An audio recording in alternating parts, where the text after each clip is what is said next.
안녕하십니까. 속이 비어 고든 대나무 빈대의 중국사 송나라편 제7회를 시작하겠습니다. 구독, 좋아요, 알림 설정 부탁드립니다. 지난 회에서 후주의 세종이 나라를 정비하면서 통일을 추진하다가 북한 원정 중에 병을 얻어 이른 나이에 죽고 말았습니다. 그런데 후주 세종 시절에 있었던 한 가지 일만 더 얘기해 보겠습니다. 쌍기라는 사람이 있었습니다. 중국 역사에서는 별로 유명하지 않은 사람인데 고려에는 큰 영향을 끼친 인물입니다. 들어보셨나요?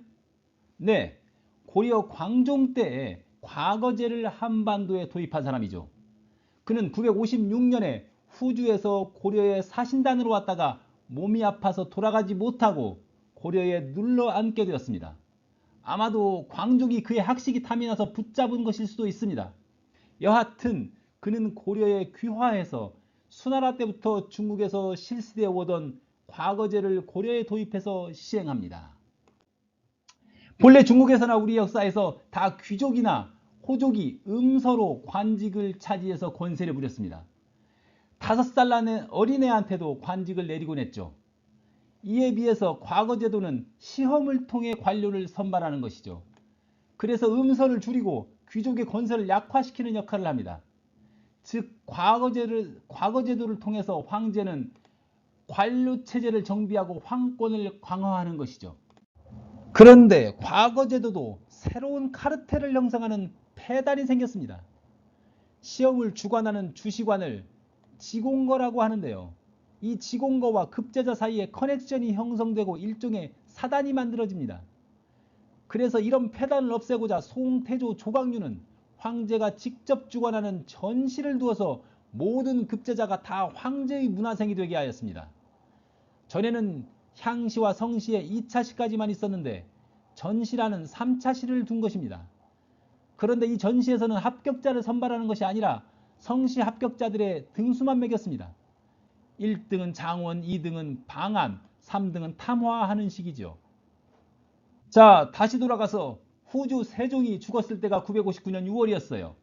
7살 난 어린아들 시종훈이 뒤를 이었습니다. 그가 공제입니다.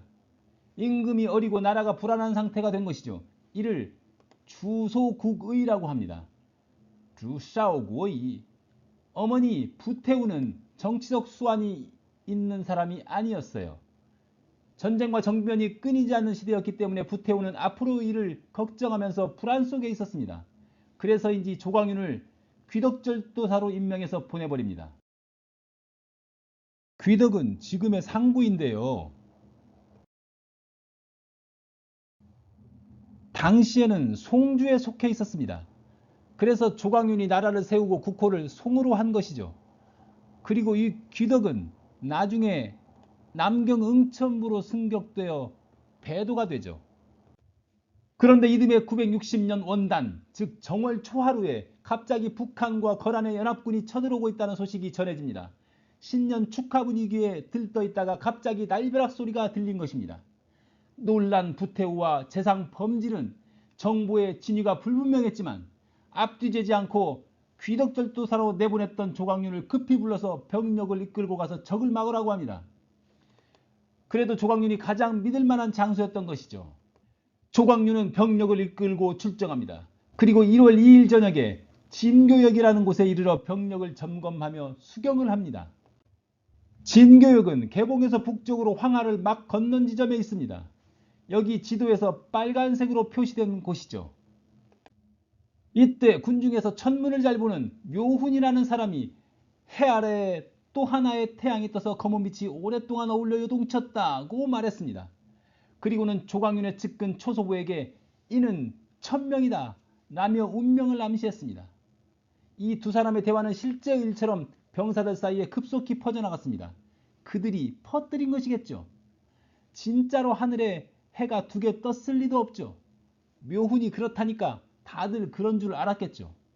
어쨌든 그래서 군사들은 조광윤이 천명을 받은 존재라고 여기게 되었습니다. 조광윤은 술을 마시고 이미 군막의 침실에 든 상태였습니다. 조광윤은 평소에 술을 좋아했으니까 그날도 한 잔 걸치고 일찍 잠들었던 것이죠. 그런데 다음날 아침 일찍 여러 사람들이 침실에 문을 박차고 들어와서 소리쳐 말했습니다. 군중에 주군이 없으니 태위를 천자로 옹립하겠습니다. 조광윤은 귀덕절도사 겸 검교태위를 겸하고 있었기 때문에 태위라고 부른 것입니다. 이처운, 조보, 초소보 그리고 조광윤의 동생 조광의 등이 사전에 모의해서 몰려온 것입니다. 조광윤은 엄연히 천자가 계시는데 어찌 주군이 없다고 하느냐라고 짐짓나무랍니다. 하지만 무리들에 끌려 마지못한 듯 군막을 나왔습니다. 나와보니 그곳에는 장수들이 모두 모여 있었습니다. 조보가 어디서 가져왔는지 황제의 겉옷인 황포를 조광윤의 몸에 걸쳐 주었습니다.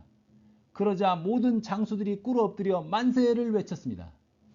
이를 황포가신이라고 부릅니다. 황파 어찌하션? 황제의 옷을 몸에 걸쳐주다 라는 뜻이죠. 그리고 이때의 쿠데타를 진교병변이라고 합니다.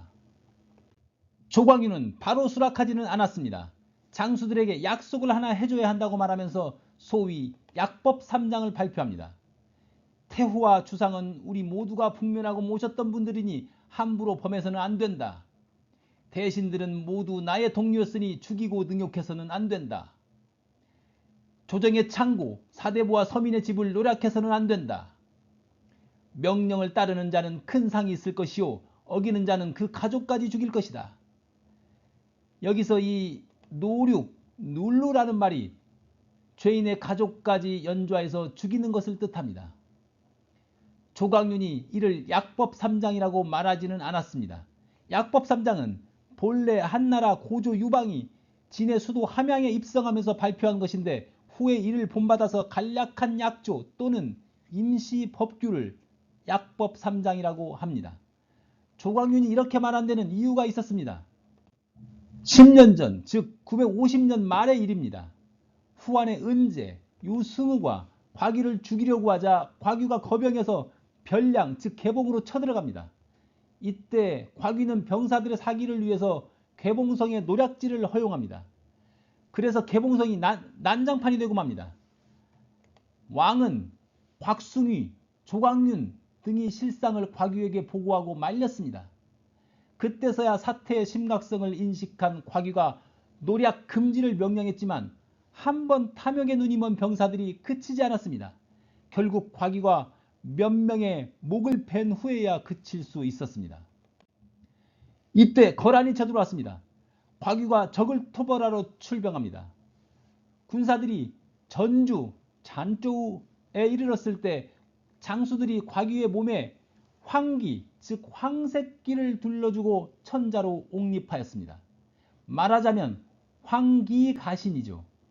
이를 전주병변이라고 합니다.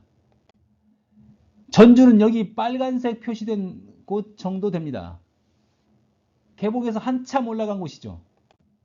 장수들은 유씨가 다시 힘을 얻어 자신들의 개봉성 노략의죄를 물으면 어찌하나 하는 걱정도 있었던 것입니다.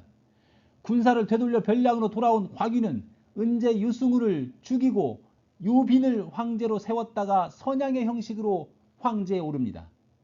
유빈은 선약을 해줄 황제가 필요해서 잠시 황제로 세워졌던 것이죠. 이렇게 후주가 건국된 것입니다. 일대의 명주라는 곽유도 이런 흑역사가 있었습니다. 조광윤은 이때의 일을 교훈삼아 사륙을 금지하는 약법 3장을 발표한 것입니다. 흔히들 역사는 반복된다고 말하지만 저는 이 말을 좋아하지 않습니다. 역사는 결코 그대로 반복되지 않습니다. 비슷한 것 같아도 들여다보면 다 다릅니다. 역사는 반복된다는 말은 사람은 다 똑같아 라는 말과 다를 게 없습니다. 그러나 눈, 코, 입 있는 것은 같지만 그렇다고 똑같은 사람이 어디 있습니까? 전주병변과 진교병변도 역사가 반복된 것이라고 말할 수 없습니다. 진교병변이 앞서의 전주병변을 모방한 것이죠. 그리고 모방했다고 하더라도 똑같지는 않습니다. 어쨌든 이렇게 수도 개봉으로 회군하였는데 반미장군을 먼저 보내서 도성에 통보하니까 도성을 수비하던 석수신, 왕심기 등이 내응해서 무혈입성하였습니다. 석수신과 왕심기는 과거 고평전투 이래로 조광윤과 함께 해온 의사 10형제의 멤버였으니 이미 내통이 되어 있었던 것이죠. 대봉성의 금군 중 한통만이 급히 병력을 이끌고 저항하려 했지만 채 군대를 모으기도 전에 군교 왕언승에 의해서 집에서 피살되고 말았습니다. 조광윤이 이를 듣고 매우 화를 내고 황제로 오른 후에는 왕언승을 명령을 어긴 죄로 사형에 처하려고 했습니다. 그러나 신하들이 말려 사면해 주었습니다. 장수들이 재상 범질과 왕부 그리고 위인보 등을 조광윤 앞에 끌고 왔습니다. 범질은 왕부의 손을 잡고 피가 나도록 손톱으로 세게 꼬집으며 한탄했습니다.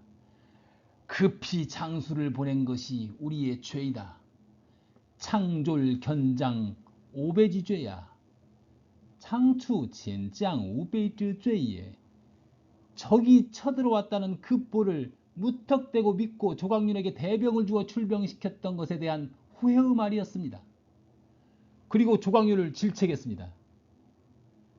선제 세종께서 태위를 아들처럼 길렀는데 지금 그의 유체가 식지도 않았는데 어찌 이런 짓을 하십니까? 그러나 범질은 대세가 기울었음을 알고 이어서 말했습니다. 일이 이미 이렇게 되어버렸으니 어쩔 수 없다고 하더라도 예로부터 제왕에게는 선양의 예가 있으니 이를 행해야 할 것입니다. 태위께서 예를 통해서 선양을 받으시면 마땅히 태후를 어머니처럼 모시고 어린 군주를 아들처럼 돌보아야 합니다. 결코 선제의 옛 은혜를 저버리지 마십시오. 여기서 선제는 세종 시영을 가리키는 것입니다. 이렇게 해서 선양의 의식이 치러졌는데 한 가지 난감한 상황이 벌어졌습니다. 미처 선양조서를 준비하지 않은 것입니다. 어쨌든 부태후가 선양의 조서를 읽어야 선양이 마무리되는 것인데 참으로 난감한 일이 아닐 수 없었습니다. 조광윤의 책사였던 조보가 자신의 실수를 후회하고 있을 때 도곡이라는 자가 품에서 자기가 써온 선양 조서를 건네주었습니다. 도곡은 어떻게 조서를 준비하는 사람이 없을 줄 알고 자기가 준비해왔을까요? 어쨌든 그가 써온 조서 덕분에 선양 의례가 잘 마무리될 수 있었습니다. 그런데 조광윤은 이 일로 도곡을 어떻게 생각했을까요? 도곡은 칭찬받아야 마땅하지 않을까요? 그러나 조광윤은 도곡을 위인이 경박하다고 하여 중히 여기지 않았습니다. 첫째로 후주에 불충하고 새 황제의 총애를 살해했다고 여겼던 것이죠. 그리고 둘째로 병변의 일이 그에게 미리 누설된 것을 의심했기 때문입니다. 처세가 참 어렵습니다. 도곡은 학식이 있고 문장도 뛰어난 사람이었는데 공을 세우고도 의심을 받게 되었어요. 도곡은 제 잘난 줄만 알고 진중하지 못한 사람이었나 봅니다. 생각해보면 도곡은 사전에 공식적으로 조서의 일을 보고했어야 옳았습니다. 몰래 준비해서 환심을 사려 한 약삭 발음을 조광윤은 싫어했던 것입니다. 지금까지 이야기했던 진교 병변에 대하여 어떤 느낌이 드시나요? 한편에 잘 짜여진 연극 같지 않나요? 당초에 북한과 거란연합군의 침략 같은 것은 없었다고 보여집니다. 실제로 침략이 있었으면 회군할 여념이 있었을까요? 그리고 병변 후에는 이 침략군들이 어떻게 되었는지에 대한 언급이 전혀 없습니다. 그리고 황포는 미리 준비하지 않고서는 쉽게 구할 수 있는 물건이 아니죠. 조광윤과 그의 사람들은 면밀히 각본을 준비해서 피 흘리지 않고 나라를 차지할 수 있었던 것입니다. 조광윤 일파가 권모술수에 뛰어났다고도 할 수 있겠는데요. 저는 권모술수가 사람을 살리는 방향으로 작용할 때는 필요하고도 아주 유용한 것이라고 생각합니다. 보통 정의파들은 권모술수를 멀리 하는데 권모술수도 잘 쓸 수 있어야 정의도 이룰 수 있지 않을까요? 어쨌든 이렇게 해서 조광윤은 황제로 즉위하고 새로운 나라를 선포하였습니다. 나라를 처음 세우면 무엇보다도 급선무가 나라를 안정시키는 것입니다. 다음 회에서는 송나라를 연 조광윤이 나라의 안정을 위해서 어떤 일을 벌였는지를 이야기해 보겠습니다. 구독, 좋아요, 알림 설정 잊지 마세요.